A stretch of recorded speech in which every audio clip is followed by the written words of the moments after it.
Dulu Pak, ada orang yang ahli ibadah sebanyak 500 tahun. 500, kita duduknya ada 500 tahun. 5 jam ya belum? 500 tahun. Kemudian orang ini di saat meninggal, Allah bilang kepada malaikat, ya malaikat, ini orang yang sholatnya udah 500 tahun, masukkan dia ke dalam surga atas rahmatku, kata Allah. Orang itu protes, sombong. Ya Rabb, masukkan aku ya Allah ke dalam surgamu dengan ibadahku yang selama 500 tahun saat di dunia. Kata Allah, tidak, engkau masuk dalam surgaku dengan kasih sayangku, bukan dengan amal ibadahmu. Tidak ya Allah, kami pengen masuk surga dengan amal ibadahku ya Allah. Apa kata Allah? Coba amal ibadahmu yang 500 tahun engkau timbang dengan satu nikmatku, kata Allah. Kemudian diambil satu biji mata, ditimbang dengan amal ibadah yang 500 tahun. Demi Allah, subhanallah, 500 tahun dengan satu nikmat mata lebih berat nikmat Allah ditimbang ibadah yang 500 tahun. Kemudian Allah berkata kepada malaikat, wahai malaikat, masukkan ini orang ke dalam neraka dengan amal ibadahnya yang 500 tahun. Kemudian dia menangis, ya Allah, jangan masukkan aku ya Allah ke dalam neraka dengan amalku, tapi masukkan aku ke dalam surgamu dengan kasih sayangmu ya Allah. Pak Bu, kalau hanya duduk saja kita bangga, kalau hanya melakukan amal saja kita bangga. Ingat, kita masuk dalam surganya Allah karena kasih sayang Allah. Maka ketahuilah, malam ini kita dipilih oleh Allah duduk di tempat ini atas perintah Allah, kasih sayang Allah. Itu semua kita dipilih karena Allah cinta kepada kita berkat Sayyidina Muhammad. Bahagialah dan senanglah antum semua. Jadikanlah duduk kita pada malam hari ini, duduk kita mendatangkan rahmat Allah, mendatangkan ampunan Allah subhanahu wa ta'ala berkat Sayyidina Muhammad. Selawat seiring salam kita hadiahkan kepada Nabi junjungan alam Sayyidina Muhammad sallallahu alaihi wasallam. Perhatikan, Nabi Muhammad itu Nabi akhir zaman. Nanti kita bahas masalah Isra. Nabi akhir zaman namanya Muhammad. Tidak ada lagi Nabi Pak ya setelah Nabi Muhammad ya.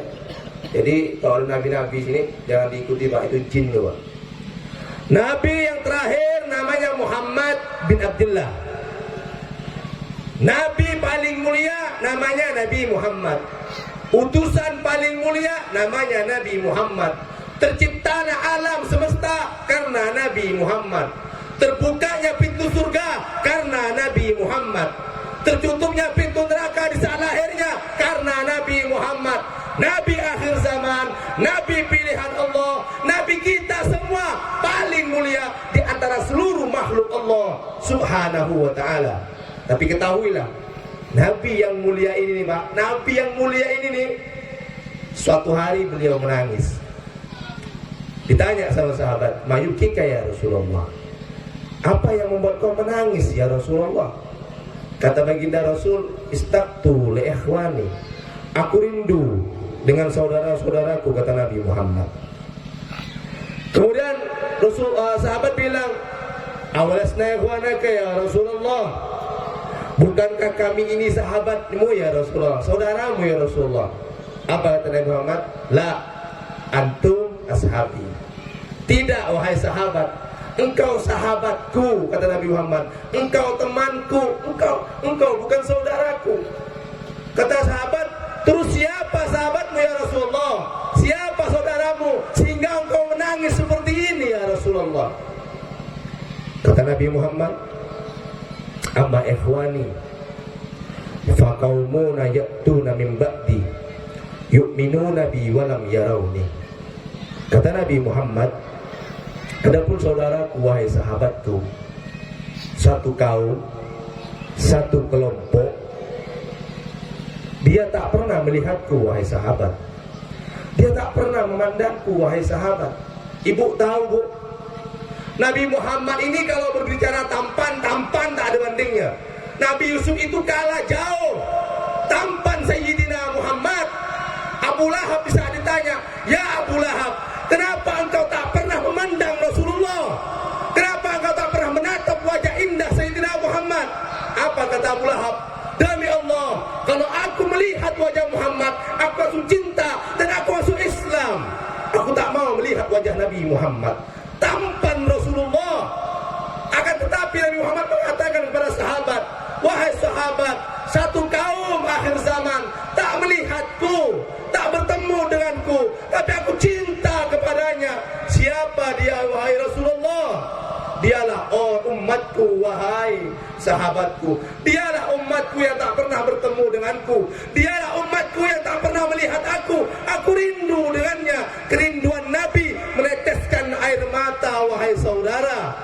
Lantas pertanyaannya, sekarang kita apa yang kita rindukan untuk Nabi Muhammad? Apa pengorbanan kita untuk Nabi Muhammad sallallahu alaihi wasallam? Sayyidatuna Aisyah pernah datang kepada Nabi Muhammad.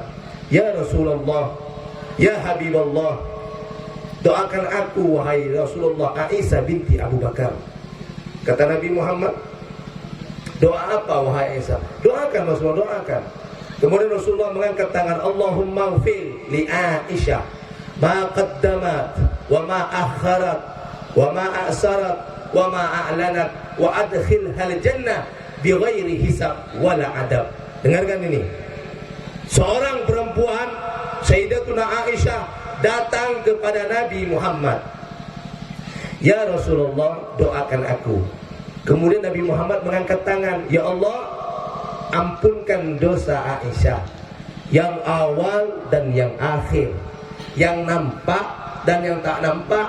Masukkan Aisyah ya Allah ke dalam surga tanpa hisab, tanpa perhitungan, tanpa pertanyaan, langsung masukkan ya Allah. Di saat Sayyidatuna Aisyah mendengar doa seperti itu dari baginda Nabi Muhammad, Sayyidatuna Aisyah ini saking senang ya Pak, saking senangnya, seakan-akan pengen loncat-loncat Sayyidatuna Aisyah, ketawa terkikik-kikik Sayyidatuna Aisyah. Ditanya sama Rasulullah, ya Aisyah, kayak anak kecil ente Aisyah, apa yang membuat kau senang wahai Aisyah? Kata Sayyidah Aisyah, ya Rasulullah, siapa yang tak senang wahai Rasulullah?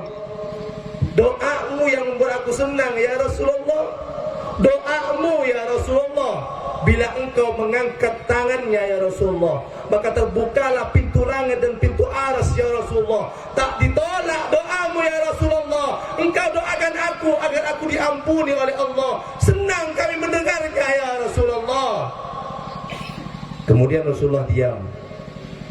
Ya Aisyah, tak tahukah engkau, setiap malam aku menangis wahai Aisyah, hingga basah pipiku wahai Aisyah. Di dalam sujudku aku menangis wahai Aisyah. Setiap malam aku menangis wahai Aisyah. Doa seperti ini aku munajatkan untuk umatku wahai Aisyah. Allahumma salli ala Muhammad. Setiap malam Nabi Muhammad menangis, mendoakan kita agar kita masuk dalam surganya Allah subhanahu wa ta'ala. Sekarang apa balasan kita untuk Nabi Muhammad? Apa balasan kita? Oleh karena itu, acara Isra dan Mi'raj pada malam hari ini menanamkan atau menumbuhkan cinta di hati sanubari kita, agar kita selalu menghidupkan sunnah daripada sunnah Sayyidina Muhammad sallallahu alaihi wasallam. Isra dan Mi'raj, kami tidak akan membahas panjang lebar tentang Isra dan Mi'raj. Namun intinya, kenapa peristiwa Isra dan Mi'raj selalu diadakan setiap tahunnya oleh umat Islam? Kenapa? Agar kita kembali dan kita mengenang tentang peristiwa mulia, peristiwa agung Sayyidina Muhammad sallallahu alaihi wasallam. Di sanalah baginda Nabi Muhammad mendapatkan perintah yang sangat luar biasa, yang tidak melalui malaikat Jibril alaihi salam. Kalau perintah yang lain seperti puasa, zakat, haji, dan lain sebagainya, itu perintah melalui perantara malaikat Jibril. Akan tetapi di saat berkenaan dengan perintah solat, Allah langsung memanggil baginda Nabi Muhammad. Kenapa berat perintah Allah ini wahai saudara? Hanya 5 kali dalam sehari, tetapi tak sanggup semua orang ingin melakukannya. Hadirin dimuliakan oleh Allah. Terus kalau kita tak sanggup 5 menit mengerjakan solat maghrib, 5 menit misalnya solat isya, 5 menit misalnya subuh, 5 menit misalnya zuhur, 5 menit misalnya asar, 5 menit kali 5 cuman 25 menit solat. Semuanya kebanyakan orang tidak sanggup, saudara. Semuanya. Adanya peristiwa Isra ini yang mengingatkan kembali agar kita ingat kepada Allah Subhanahu wa ta'ala, agar kita bisa melaksanakan kewajiban yang diperintahkan oleh Allah. Sayyidina Muhammad, di saat baginda Rasul sujud, didatang sama Sayyidatuna Aisyah, ya Rasulullah, ya Rasulullah, yaghfir lakallahu ma taqaddama min dambika wa ma ta'akhkhar. Ya Rasulullah, bukankah dosamu telah dimaafkan oleh Allah ya Rasulullah? Yang awal, yang akhir udah diampuni. Kenapa engkau sebegininya taat ibadah kepada Allah? Kenapa ya Rasulullah? Apa kata Nabi Muhammad? Afala akuna abdan syakura ya Aisyah? Apakah aku tak boleh menjadi hamba yang bersyukur wahai Aisyah? Allahumma shalli ala Muhammad. Nabi Muhammad kekasih Allah. Sebenarnya Nabi Muhammad, kau tak sholat, surga pasti dah Pak. Surga udah pas. Kalau misalnya tak sholat Nabi Muhammad, tak puasa, misalnya surga udah pasti untuk Nabi Muhammad. Tetapi Nabi Muhammad, maka bapak, saya dan bapak harus baca cerita tentang kehidupan Nabi Muhammad, gimana taat tunduknya Nabi Muhammad kepada Allah sampai bengkak sujud kepada Allah. Ini Nabi Muhammad. Kunci surga, la ilaha illallah Muhammadur Rasulullah. Kunci surga terbuka apabila kita menyebut namanya Muhammad sallallahu alaihi wasallam. Sekarang banyak orang gila. Tahu enggak orang gila, Pak? Tahu. Datang ke kampung ngajar kalau orang tak boleh sholat pula. Ada sini ada. Hah? Ada Pak di kampung-kampung ya. Tak usah sholat, cukup niat ya. Wajar. Hah? Saya dah bilang, saya kemarin ceramah di daerah Pontianak. Saya tantang itu orang yang mengatakan sholat cukup niat. Untuk apa kita menghadap kepada Allah? Kita sudah diterima oleh Allah. Bodoh. Sampaikan kepada mereka, Pak. Nabi Muhammad yang kunci surga, Nabi Muhammad. Langit terjadi, Nabi Muhammad. Tapi sujudnya tidak pernah berubah kepada Allah. Orang sekarang anak jin. Nah, pakai sorban dia Pak. Pakai rida lah ini. Pandai batuk apa dia nak mampus. Ngajak orang. Allahumma sholli ala. Bodoh lah. Yang ngajak bodoh, yang ikut pun bodoh. Sama-sama bodoh. Hah? Di saat Syekh Abdul Qadir Al-Jailani, dengarkan. Di saat Syekh Abdul Qadir Al-Jailani beliau beribadah, kemudian ada cahaya terang dari langit. Syekh Abdul Qadir Jailani takjub melihat itu cahaya terang membias ini alam. Saking terangnya Syekh Abdul Qadir Jailani takjub melihat, ya Allah, cahaya apa yang dari langit terang sekali. Kemudian cahaya itu mengeluarkan suara. Ya Abdul Qadir Jailani, tadi cahaya yang terang mengeluarkan suara begini. Ya Abdul Qadir Jailani, anta habibi. Ya Abdul Qadir Jailani, engkau kekasihku, dan aku telah mengangkat derajatmu ke tempat yang sangat tinggi. Abdul Qadir Qadir Jailani. Ya Abdul Qadir Jailani, semua perintah dan kewajibanku aku halalkan untuk engkau. Engkau ingin lakukan, lakukanlah. Jika engkau ingin tinggalkan, tidak masalah. Kata Syekh Abdul Qadir Jailani, ya syaitan, ya iblis, aku tahu engkau adalah iblis. Ikhlas ya lain. Larilah engkau wahai terlaknat. Apa kata setan? Kata cahaya tadi, ya Abdul Qadir, kenapa engkau tahu kalau aku ini iblis? Kok kau bisa tahu wahai Abdul Qadir? Kata Syekh Abdul Qadir Jailani, iya, saya ini hanya Abdul Qadir Jailani, iblis. Dengarkan, kata Syekh Abdul Qadir, saya ini cuma Abdul Qadir. Nabi Muhammad kekasih Allah masih mendapatkan melaksanakan perintah Allah, kewajiban Allah sampai bengkak kakinya. Apalagi saya bukan apa-apanya. Terus engkau menghalalkan saya dengan segala kewajiban, boleh saya tinggalkan? Lah, pasti engkau iblis. Apa kata iblis tersebut? Ya Abdul Qadir, iya. Dengan cara ini wahai Abdul Qadir, semua orang, banyak dari umat Nabi Muhammad aku sesatkan wahai Abdul Qadir. Bu, Pak, dengarkan. Ini setan datanya pinter.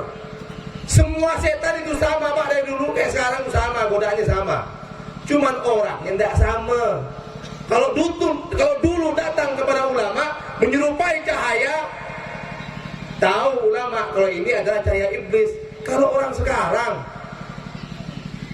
sholat Isya, Allahu Akbar, tiba-tiba cahaya Allah, ini Nabi Muhammad nih. Baru sholat Allah, tiba-tiba cahaya terang. Atau sholat malam sendiri, lagi zikir subhanallah, subhanallah, tiba-tiba cahaya pula, tidak apa. Gua bini kencing, dia kaget, cahaya terang Allah, apa nih? Jangan-jangan Nabi Muhammad nih. Pandai pula cerita orang kampung. Tadi malam aku datang cahaya terang sekali. Aku yakin tuh cahaya itu Rasulullah. Ada mimpi kayak gitu. Kadang ada kayak orang-orang pandai nipu orang. Pengawam kayak tipu. Tadi malam aku tuh didatangi orang janggut putih, berdiri tongkat begini dia, kasih amalan sama saya. Orang janggut putih nih. Terus kau percaya lah? Percaya. Semenjak dia datang, kami ini ngomong apapun terjadi. Kami ini apa mau kami jadi. Jangan-jangan kali jin yang datang dua. Hati-hati, jin ini bisa ubah warna. Bisa putih kayak orang soleh, bisa kayak cahaya, tapi bukan Nabi Muhammad cahaya ya. Kita yang tak kuat iman, dikiranya itu orang soleh. Kita yang tak kuat iman, dikiranya itu Nabi Muhammad. Banyak orang mati suul khotimah melihat cahaya, padahal itu cahayanya jin. Hati-hati. Jin ini kalau sudah orang mau wafat Pak, bukan di masa hidup, saat mati pun digoda sama jin, sama setan. Jadi ada orang meninggal. Jadi orang meninggal ini ditalkin. Katanya, coba nanti ucapkan La ilaha illallah. Katanya malaikat, cepat baca La ilaha illallah di telinga kanan. Kata telinga kiri si setan, jangan baca dulu. Kau bentar lagi hidup jangan buku-buku. Kata yang kanan malaikat, ucapkan La ilaha illallah. Kata setan yang sebelah kiri, jangan. Bentar lagi kau cuma sakit, bentar lagi bangun. Kalau setan ini tak kuat, karena sebelah kanan ini malaikat. Akhirnya kata setan tadi, udahlah, ikut ya apa yang dia ngomong kanan tuh. Yang sebelah kanan tuh ngomong, ikut ya. Tapi ingat ya, kalau kau mati, jangan lupa sambil sebut La ilaha illallah, tapi tangannya begini. Jadi kalau orang sakit begini kan. Jadi kalau nak mati itu, kata si malaikat La ilaha illallah, tapi setan bisik, jangan lupa sebut nama La ilaha illallah, tapi tangannya begini, menunjukkan bahwa Allah itu satu. La ilaha illallah, mati. Kata orang samping, La ilaha illallah, matinya, masya Allah, solehnya. Na'udzubil, mati nyeriak, mati bimbingan setan. Na'udzubil. Matinya la ilah, Pak, dengan tangan begini. Yang ditakutkan oleh orang-orang soleh bukan orang soleh itu masuk neraka, tapi yang ditakutkan oleh orang soleh adalah di saat sakratul maut, finish terakhir kehidupan. Yang ditakutkan oleh mereka di saat mereka sakratul maut, itu yang ditakutkan oleh orang soleh. Hadirin dimuliakan oleh Allah. Coba Bapak perhatikan, orang kalau keluar bank, tahu bank lah, bawa duit sekoper. Kira-kira orang yang keluar dari bank bawa duit satu koper, merasa aman ke tak ada dia dalam perjalanan? Orang yang bawa duit sekarang atau satu koper isinya 1 M, di waktu keluar dari bank dia tidak merasa aman kecuali sudah sampai di rumah. Kenapa? Takut dirampok di tengah jalan. Betul? Betul enggak? Kalau dia nyampe ke rumah baru aman dia. Alhamdulillah dia nyampe ke rumah. Begitulah bah perjalanan hidupnya orang-orang soleh. Selama di dunia dia tidak pernah merasa aman walaupun dia ahli sujud. Dia tidak pernah merasa aman walaupun dia ahli puasa. Dia tidak merasa aman walaupun dia ahli zikir. Orang soleh selalu merasa takut kepada Allah. Di mana? Di saat sakratul maut. Kalau sudah lepas sakratul maut, barulah orang soleh merasa aman. Kenapa? Orang-orang soleh, orang-orang yang ahli ibadah, dia kalau sudah berjumpa dengan Allah selamat di saat sakratul maut, dia akan bahagia di akhirat. Itu yang ditakutkan oleh orang soleh, wahai hadirin yang dimuliakan oleh Allah Subhanahu wa taala. Oleh karena itu, jangan pernah bapak dan ibu tinggalkan kewajiban sholat. Sholat ini gampang, Pak Bu. 5 menit ya cuma sholat ini, tapi berat rasa. Berat sholat ini. Allah mengancam orang-orang yang selalu meninggalkan sholat tanpa taubat. Man tarakas sholata muta'ammidan kataballahu ismuhu ala babin nar.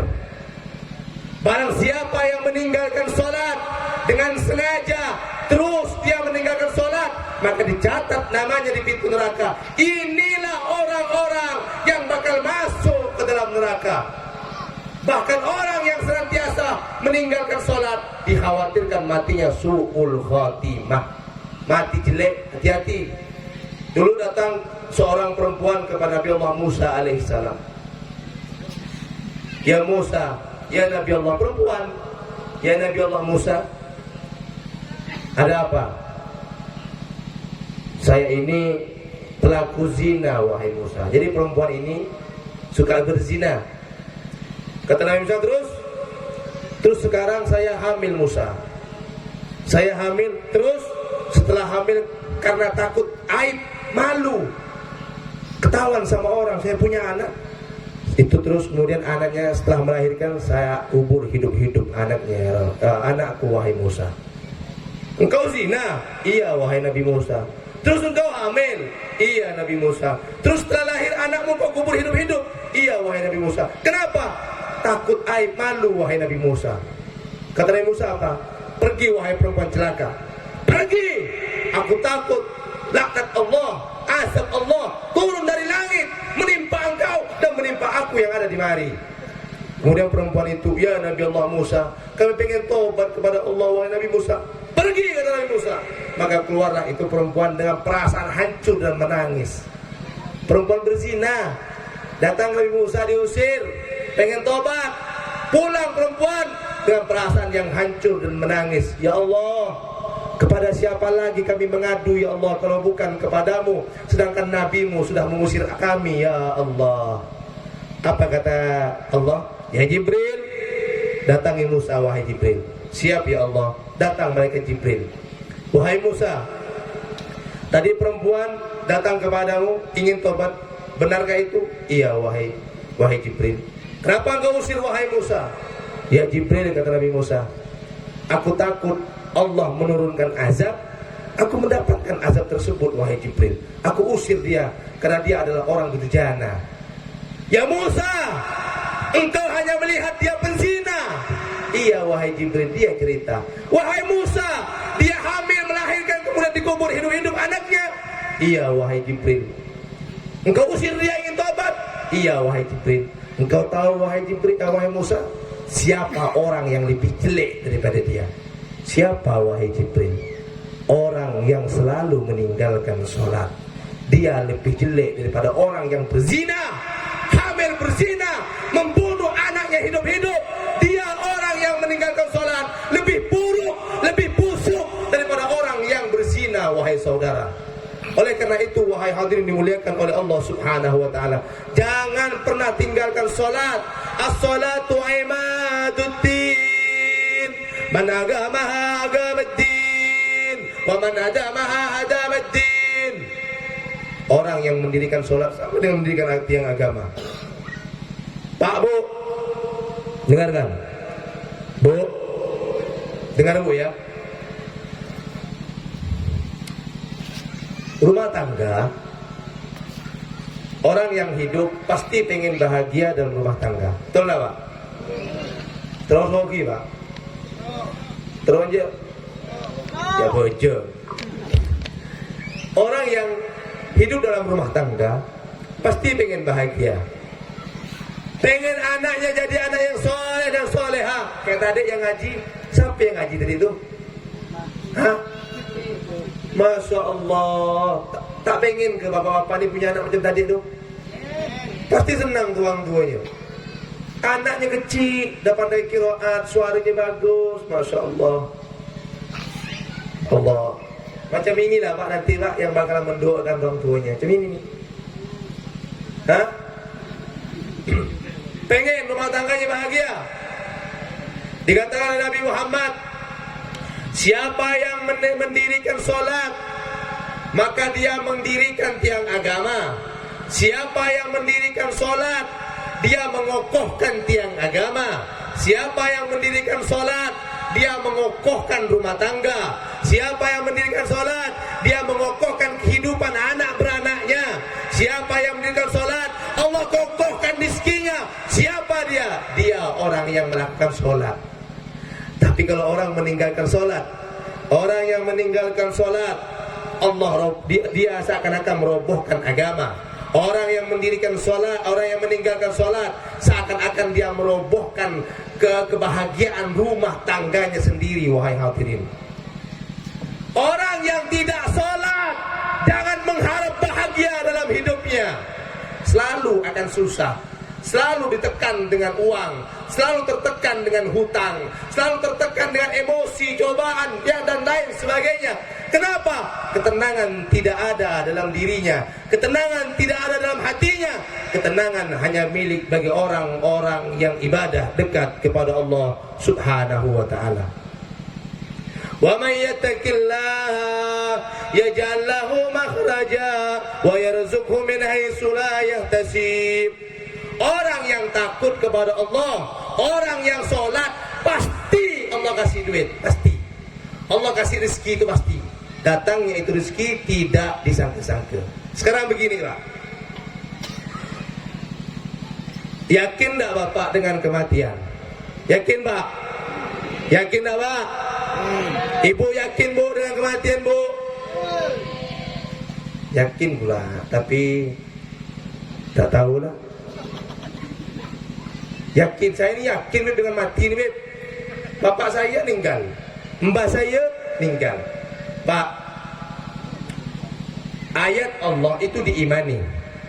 Semua manusia, kullu nafsin dha'iqatul maut.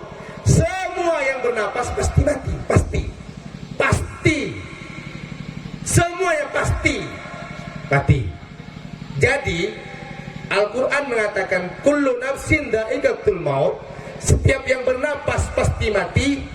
Kalau Bapak yakin dengan ini ayat, maka ayat yang satunya menegaskan wa may yattaqillaha yaj'al lahu makhraja wa yarzuqhu min haitsu la yahtasib. Siapa yang takut kepada Allah pasti dikasih oleh Allah rezeki, pasti. Kalau yakin kematian itu pasti, maka yakinilah orang yang dekat dengan Allah pasti mereka mendapatkan rezeki dari Allah Subhanahu wa ta'ala. Ini orang yang yakin Pak. Orang dulu dengan orang sekarang. Kalau orang soleh itu takut kaya Pak. Takutkah? Takutkah? Ya. Takut kaya. Beda dengan kita ni, takut miskin. Orang kaya, orang soleh Pak, dulu kalau sedekah, Al-Imam Syekh Abdul Karim bin Salim itu kalau sedekah setiap harinya dia ngasih makan 1000 orang setiap hari. Orang takut kaya, disebarkan, dikeluarkan semuridnya, dikeluarkan. Karena yakin dengan Nabi, man naqasa malun bisadaqatin bal yasdad. Siapa orang yang mengeluarkan hartanya, berkurang hartanya karena disedekahkan, akan bertambah. Orang soleh yakin setiap hari dia mengeluarkan sampai 1000 orang dia kasih makan. Ada enggak di sini? Ada.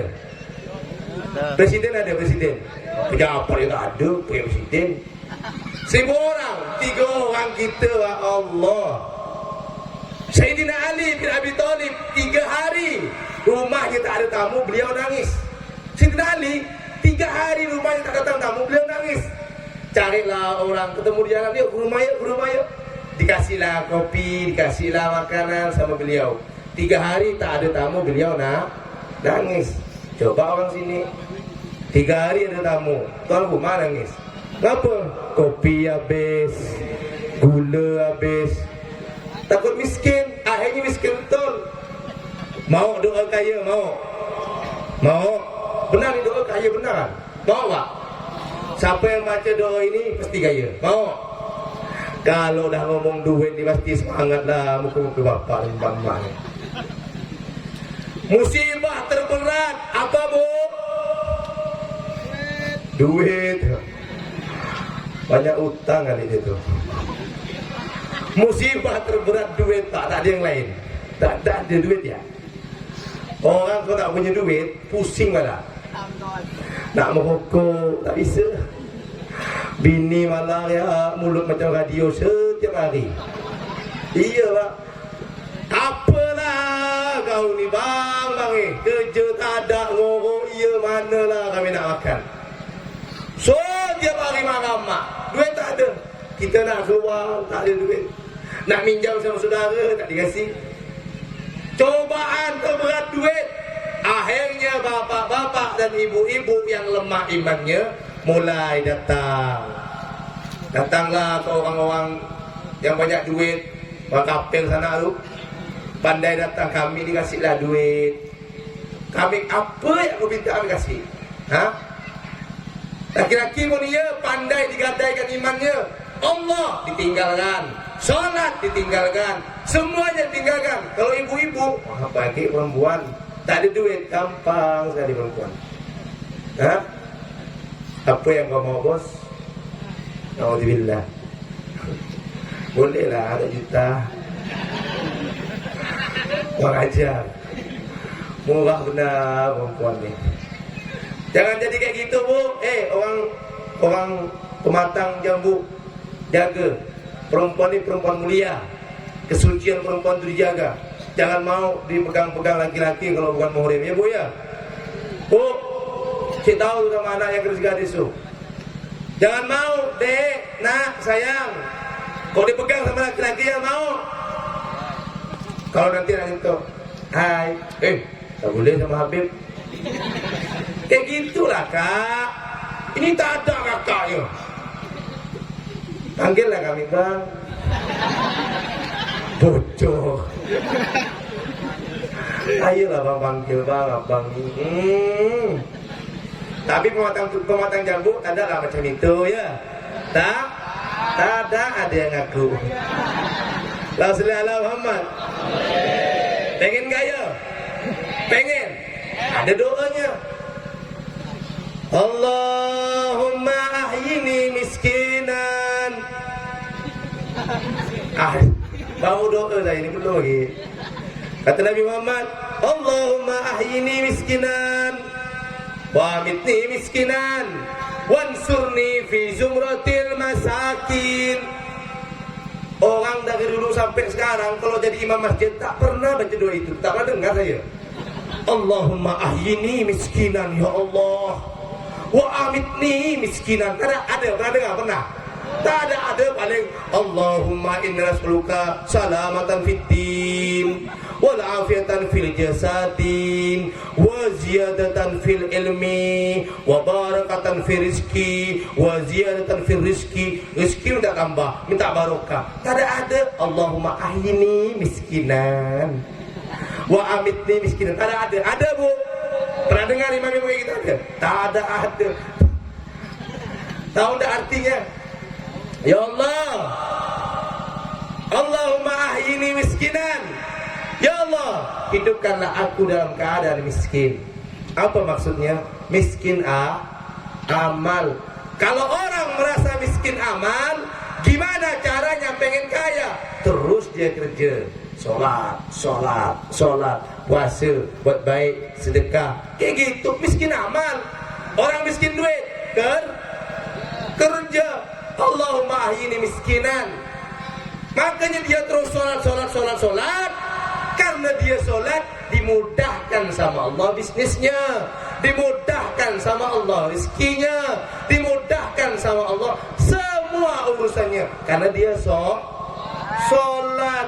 Kalau tak sholat, payahlah dia. Sekarang si contoh sama saya, biar mudah sekali. Tahu ini apa ini?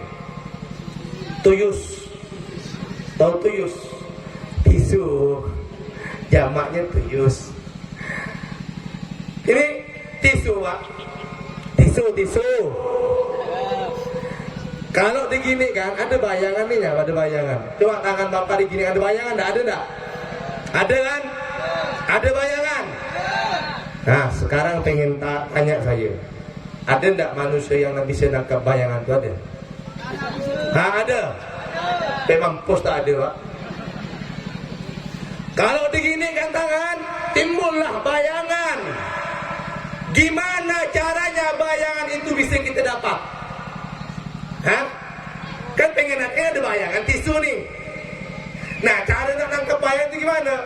Pegang tisunya. Kalau ada bayangan tangan, misalnya lagi tangan, ini tangan. Ada tangan bayangan, pegang tangannya. Jangan tangkap bayangannya, tak dapat dia. Pegang tangannya.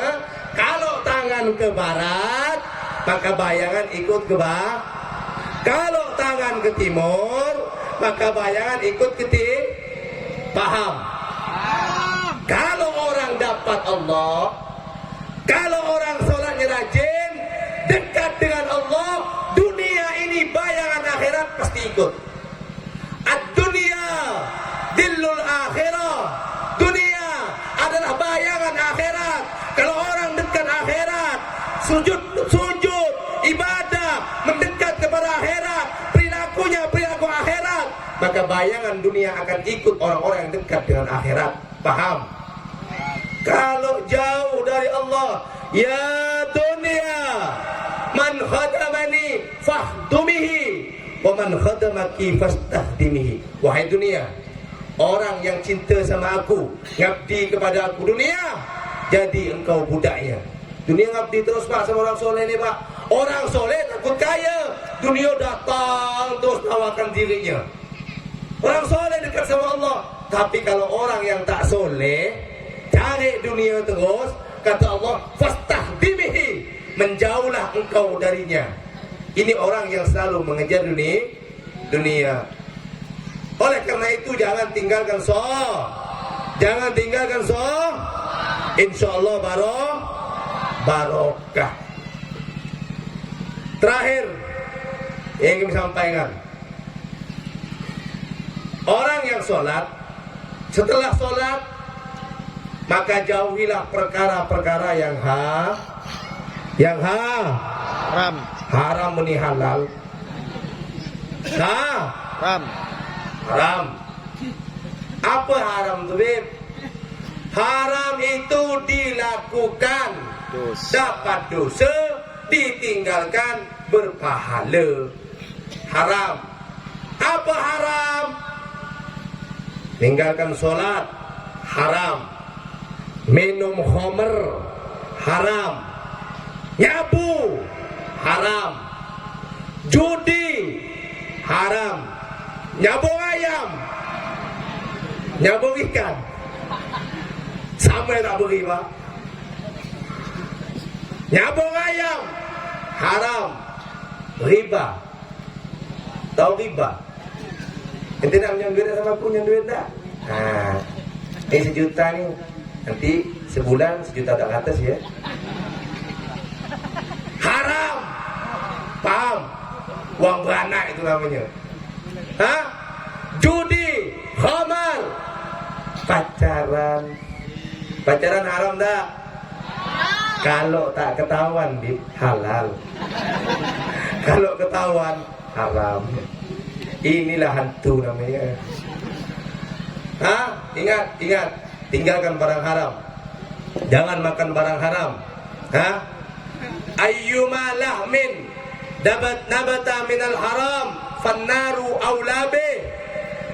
Apabila daging dimasuki barang haram, apabila daging makan barang haram, ini bapak-bapak kerjanya haram, misalnya pekerjaannya haram, kerja sama orang curi atau beranakkan duit. Apa nama beranakkan duit ini? Tak paham ya? Iya gitulah, main apa dana yang terangka tu. Main golok-golok, tahan bertunggu di atas golok-golok. Hah? Judi, sabung, nyabu, dapat duit dikasihkanlah sama emaknya, sama ibunya. Ibunya nyusuin anaknya, dikasih barang haram, dimakan sama istrinya, istrinya menyusui anaknya, ngalirlah ke daging anaknya, ngalirlah ke tubuh anaknya, semuanya haram. Ayyuma lahmin nabata minal haram fannaru aulabe. Apabila orang yang tubuhnya dimasuki barang haram, makan barang haram menjadi daging, maka neraka yang pantas baginya. Ingat, barang riba, hati-hati. Ya, hati-hati dengan barang riba. Pinjam 1 juta, baliknya sudah setengah. Hati-hati Pak ya. Hati-hati. Kalau saya tahu satu di dalam hadis disebutkan, lebih besar mana pahala meminjamkan duit dan bersedekah. Ada orang sedekah nih 10.000, satunya meminjamkan duit 10.000 gak? Besar manalah? Minjam. Dikatakan kalau sedekah, kata malaikat kepada Nabi Muhammad, itu pahalanya cuma 10. Akan tetapi kalau orang yang meminjamkan duit, kata 10 kan? Kalau orang yang meminjamkan duit itu 28 pahalanya. Artinya 28 derajat lebih besar meminjamkan duit. Kenapa? Kalau orang yang minta-minta, orang sedekah memberi kepada minta-minta, pengemis, itu mereka minta, tapi di rumahnya masih ada rezeki, ada duit. Tapi kalau orang yang minjam, memang kebetulan pada saat itu memang tak ada sama sekali duit, maka dia minjam. Makanya lebih baik dia meminjamkan duit. Jangan beranak duitnya. Ityanur rajul ummah. Orang yang minjamkan duit kemudian beranak duitnya, maka dosanya sama dengan dia berzina dengan maknya. Baguslah aku zina dengan mak lu. Dikatakan riba ini Pak memiliki 7 tingkat, 7 tangga. Tangga paling bawah, dosa paling jelek, paling busuk, paling bawah, tangga paling bawah, itu paling jeleknya sama dengan dia berzina dengan emaknya. Itu kata Nabi Muhammad SAW. Tinggalkan barang haram, tinggalkan semuanya. Kenapa? Karena perkara tersebut dimurkai sama Allah Subhanahu wa ta'ala. Allahumma sholli ala Muhammad. Hari ini dimuliakan oleh Allah Subhanahu wa ta'ala. Oleh karena itu wahai hadirin, jangan pernah kita tinggalkan perintah Allah, yakni sholat wajib. InsyaAllah Anda bakal bahagia dunia dan akhirat. Yang kedua, tinggalkan barang haram. Tinggalkan barang haram. InsyaAllah Anda, anak Anda, semuanya termasuk orang-orang atau rumah tangga yang diridhoi oleh Allah Subhanahu wa ta'ala. Dikatakan Nabi Muhammad, ma yalqallahu ahadan bidambin a'dhamu min jahilati ahli. Tidak ada dosa yang lebih besar di saat hamba berjumpa dengan Allah kecuali dosa rumah tangganya. Semuanya orang bodoh. Bapaknya bodoh, bininya bodoh, anak-anaknya bodoh. Rumah tangga ini adalah rumah tangga yang nanti di saat menghadap kepada Allah, dosa paling besar ya dia. Semuanya bodoh. Mak bodoh, bapak bodoh, ngaji tak tahu, sholat tak tahu, anak tak tahu, najis tak tahu, haid pun tak tahu.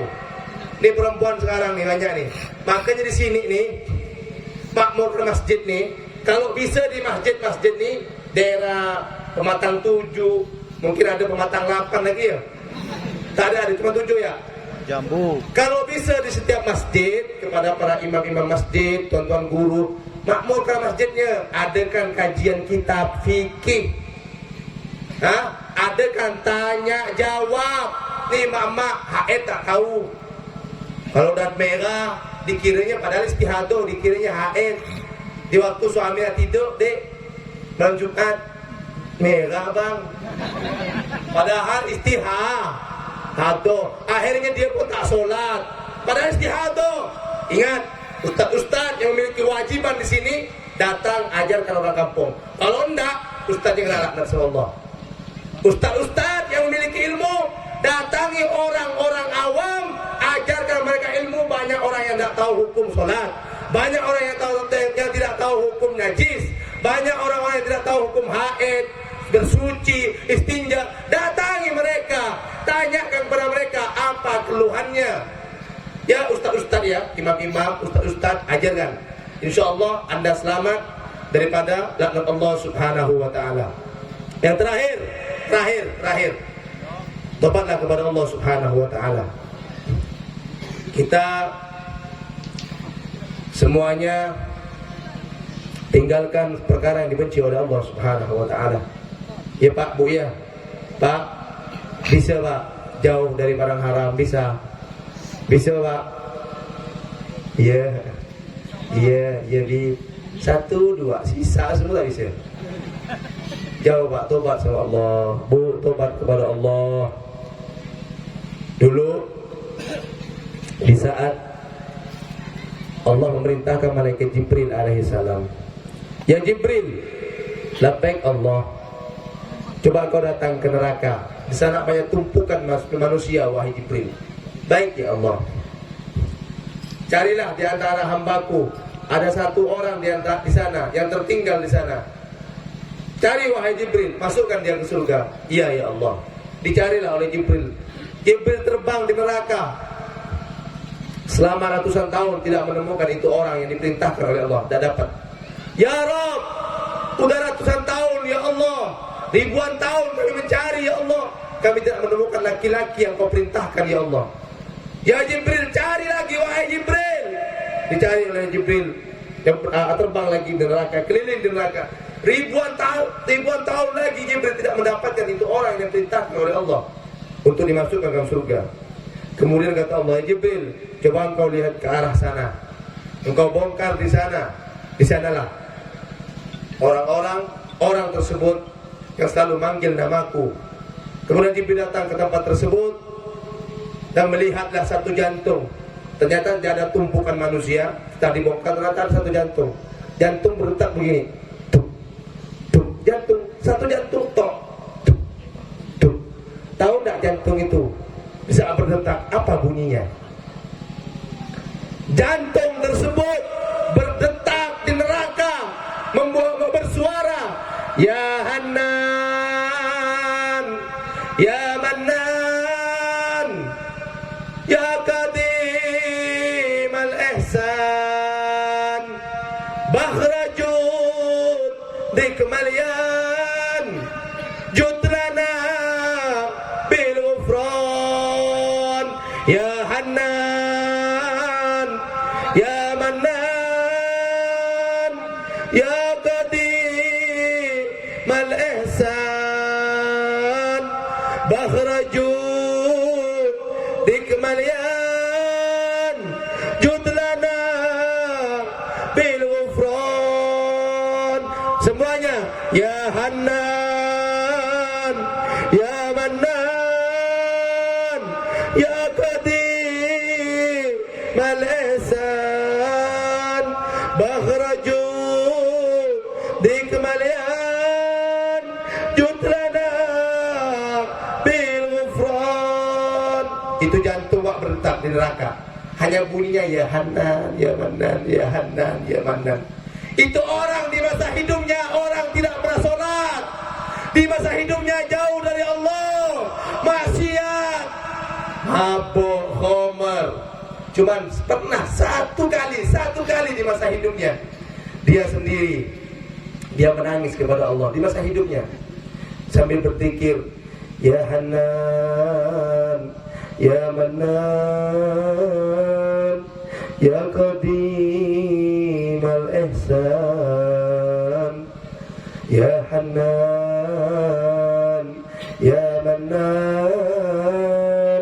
ya Qadimal Ihsan. Terus menangis ingat dosa sampai meneteskan air mata. Ya Allah, jika bukan Engkau yang mengampuni kami, siapa lagi Tuhan yang kami sembah, ya Allah.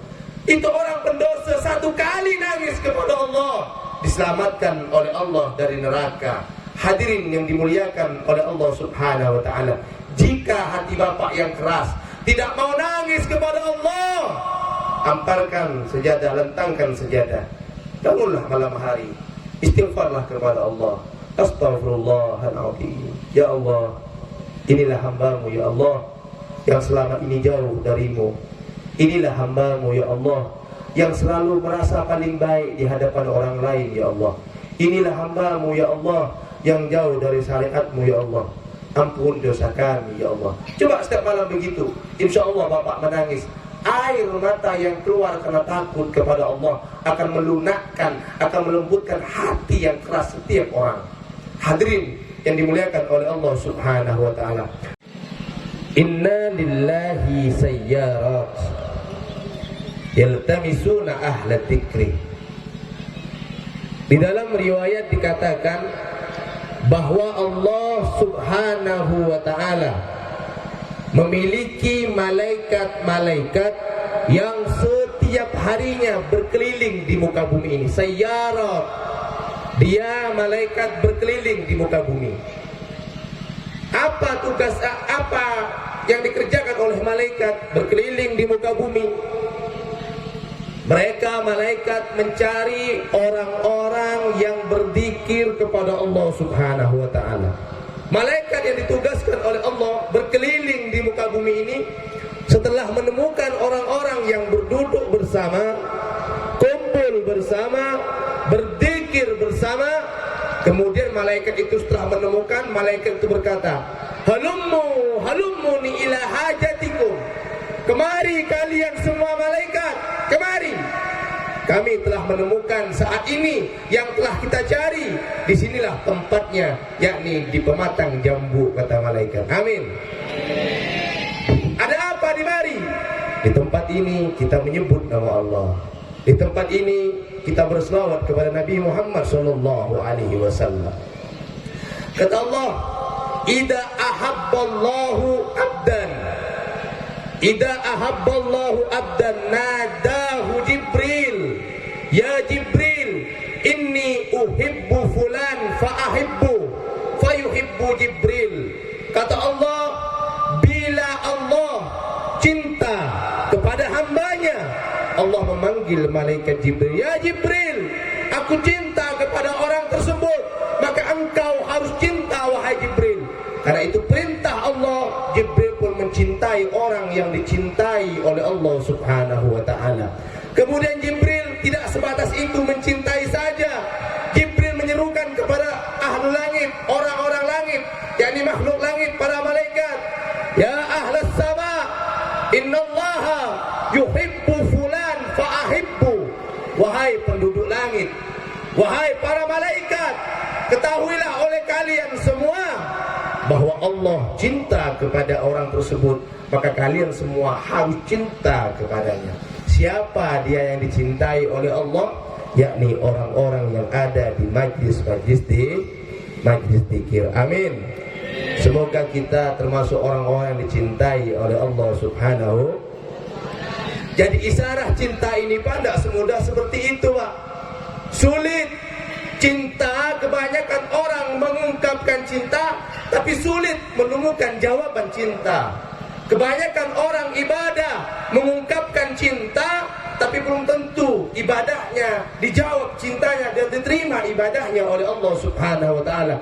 Ini isyarat dari Allah kepada malaikat Jibril melalui lisan suci Sayyidina Muhammad bahwa orang yang berkumpul di majlis zikir dia dicintai oleh Allah Subhanahu wa taala. Suatu hari Nabi Muhammad berkata, liyamsikur hadarah, liyamsikur raya radan, liyamsikur raya rajulun yuhibbullaha wa rasulah wa yuhibbuhullahu wa rasuluh. Kata baginda Rasul, besok akan aku berikan ini bendera, seorang laki-laki yang cinta kepada Allah, cinta kepada Nabi, dan dicintai oleh Allah, dicintai oleh Nabi. Itu Nabi Muhammad yang bilang. Kata Sayyidina Umar ibn Khattab, wallahi ma asbahil imarah illa tilkumul layla. Demi Allah, aku tidak pernah menghayal untuk menjadi pemimpin. Aku tak pernah menghayal untuk dipilih menjadi pemimpin kecuali malam itu yang aku harapkan, kata Sayyidina Umar bin Khattab. Kenapa pada malam hari itu? Malam hari itu adalah malam Khaybar, penaklukan pintu Khaybar. Nabi memilih salah satu orang yang dicintai oleh Allah untuk memimpin perang pintu Khaybar. Siapa yang dipilih oleh Sayyidina Ali? Yang dipilih oleh Sayyidina Ali oleh baginda Rasul, yaitu Sayyidina Ali bin Abi Thalib. Jadi Sayyidina Ali adalah orang yang dicintai oleh Allah, dicintai oleh Nabi, dan cinta kepada Allah, cinta kepada Nabi. Sayyidina Umar cemburu. Kenapa cemburu? Karena Sayyidina Umar yang cemburu itu isyarat dari Nabi Muhammad. Isyarat dicintai Allah, dicintai Nabi Muhammad, mencintai Allah dan mencintai Nabi Muhammad. Itu yang diharap oleh Sayyidina Umar, mencintai Allah dan dicintai oleh Allah Subhanahu wa taala. Alhamdulillah, kita hadir pada malam hari ini di majlis ini. Semoga kita termasuk orang-orang dicintai oleh Allah Subhanahu wa taala. Sayyidina Umar bin Khattab beliau mengatakan, "Innallaha lam yuhlaq 'alal ardi turbatan a'azza min majalisit dzikri." Sesungguhnya Allah tidak menciptakan suatu hal yang mulia di muka bumi ini. Tidak ada perkara yang mulia di bumi ini yang diciptakan oleh Allah kecuali bumi itu, tempat itu digunakan oleh orang tersebut mengingat Allah Subhanahu wa ta'ala. Jadi malam ini Pak, depan masjid ini, di halaman ini adalah salah satu tempat yang paling mulia di muka bumi Allah Subhanahu wa ta'ala. Kenapa? Karena malam ini kita mengingat Allah, mengingat Sayyidina Muhammad. Itulah sayangnya Allah kepada kita. Hanya duduk Pak, duduk Bu. Dari jam berapa duduknya Pak? Ya, dari kalau berempat. Baru tadi udah kecil, lesopi. Baru sebentar duduknya. Pinggang. Ya. Allahumma sholli ala Muhammad. Semua dudukmu, semua capekmu tidak akan sia-sia di hadapan Allah Subhanahu wa ta'ala. Mari kita istighfar kepada Allah Subhanahu wa ta'ala dengan mengharap barokah, dengan mengharap rahmat, agar semua kita diampuni oleh Allah, agar kita semua dimaafkan oleh Allah, agar segala dosa-dosa kita dihapus oleh Allah berkah Nabi Muhammad sallallahu alaihi wasallam. Astaghfirullah rabbal baraya. Semuanya. Astaghfirullah minal khataya. Astaghfirullah. Semuanya. Rabbal baraya. Astaghfirullah minal khataya. Istighfar semuanya Pak. Istighfar. Jika kalian semua rindu kepada Allah, merasa ingin taubat kepada Allah, istighfar kepada Allah. Astaghfirullah. Istighfar semuanya. Katakan di dalam hati kalian semuanya. Katakan dalam hati kalian, ya Allah, kami datang padamu malam hari ini, ya Allah. Ya Allah, kami duduk di halaman rumahmu, ya Allah. Ya Allah, semakin hari kami semakin tua, ya Allah. Semakin hari kami jauh dari ajaranmu, ya Allah. Ya Allah, kami berkumpul malam hari ini, ya Allah. Kami duduk bersama dengan saudara-saudara kami di malam hari ini, ya Allah. Ya Rabb, pandanglah kami, ya Allah. Lihatlah kami, ya Allah. Kami banyak dosa, ya Allah. Diri kami kotor, ya Allah. Ya Rabb, kami mengadu kepadamu dengan penuh rendah hati, ya Allah. Dengan penuh rendah hati dan hati yang hamba penuh dosa, kami datang kepadamu di malam hari ini, ya Allah. Bukakan kepada kami pintu ampunanmu, ya Allah. Bukakan kepada kami pintu maafmu, ya Allah. Ya Rabb, kami duduk bersama, berkumpul bersama, menyebut namamu, menyebut nama nabimu. Ya Rabb, tak ada lagi yang kami harapkan kecuali maafmu, ya Allah, kecuali ampunanmu, ya Allah. Ya Rabb, kerasnya hati ini, ya Allah. Betapa kerasnya hati kami, ya Allah. Dosa apa yang kami lakukan ini, ya Allah. Ya Rabb, lihatlah hati kami. Engkau tak pernah melihat dohir kami, ya Allah. Lihat hati kami, ya Allah, yang penuh dengan sifat sombong, sifat angkuh, sifat bangga, sifat merasa paling baik. Ya Rabb, inilah kami, ya Allah. Ya Allah, bukalah pintumu, ya Allah. Bukalah pintu ampunanmu, ya Allah. Iftah lana babak, iftah lana babak. Kami semua duduk di hadapanmu, ya Allah. Buka pintu ampunanmu, ya Allah. Lihat kami, ya Allah. Ya Rabbi, ya Arhamar Rahimin, ampunkan dosa kami, dosa kedua orang tua kami, ya Allah.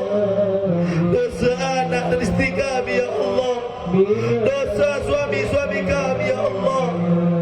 Dosa guru-guru kami, ya Allah. Maafkan kami, ya Allah. Ya Rabb, kami belum siap, ya Allah, jika Kau panggil kami.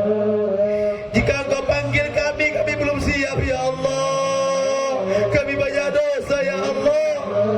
Ya Rabb, apabila besok atau lusa Engkau menjemput kami, harus kembali kepadamu, harus berpisah jasad dari ruh ini, ya Allah.